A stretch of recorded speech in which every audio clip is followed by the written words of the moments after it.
How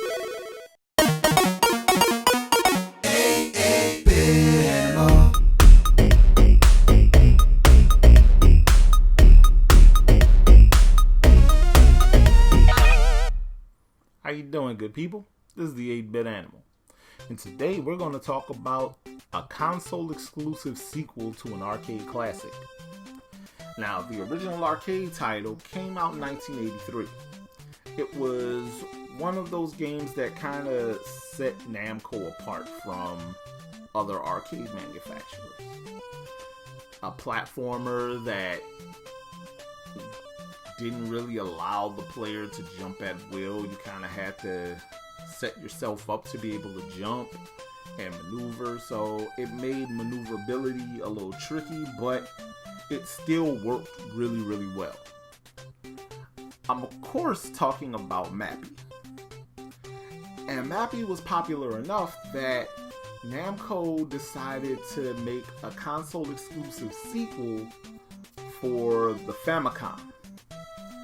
And when that Famicom sequel was popular enough, they decided they wanted to send it to the US. Problem is, Namco couldn't publish titles in the US yet. And so they handed it off to Taxan. Taxan handled this publishing in 1988, which was 2 years after the Famicom release and some 5 years after the original game was released in arcades. It was developed by Tosei. And again, how Tosei is hit or miss, this is another time where Tosei did a good job. This game works. Today, we're going to take a look at Mappy Land. Now, in Mappy Land, again, you play as the titular little police mouse, Mappy, who is on a quest to secure different items for his girlfriend, Mappiko, and his son, Mappy Jr. Mappiko's birthday is coming up. He wants to get her a gift. Cheese is the item he has to collect around the game world for her. In another level, they're getting married. He wants to get her a wedding ring. So wedding rings are strewn about the game world. Christmas trees when they want to throw a Christmas party together.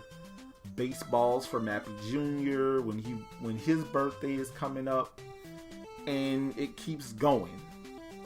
It just keeps cycling. And that was a hallmark of old school games where the game just never ended until you died or you got tired of playing it. And Mappy continues that tradition of Mappy Land continues that tradition started by Mappy, where Mappy couldn't jump on his own. He needed the little trampolines at the bottom of the game world to propel him up to higher platforms. And because of that, and the limited means he had to defend himself, some strategy is involved. It's almost puzzle game-esque, the way you had to maneuver around to make sure you could get what you needed to complete a stage.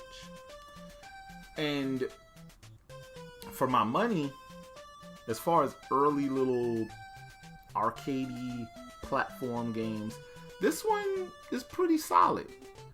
Good on Tosei for delivering another good game. And good on Namco for having the foresight to see that this would work as a console exclusive sequel.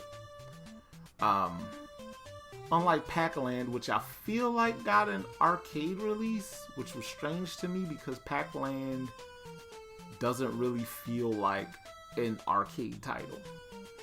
But that's neither here nor there.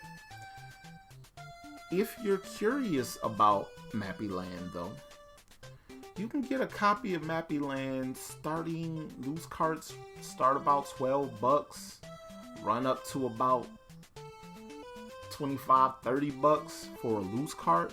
And I've seen complete copies of the game with box and manual going for about 60 on up. So there's a wide berth of pricing right there.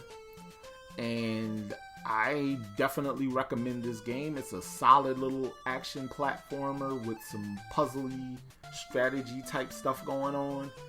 And you'll enjoy it. I feel like you'll enjoy it. If you like your old timey arcade stuff, you'll enjoy Mappy Land. This has been the 8-Bit Animal, and I'll catch you beautiful people tomorrow.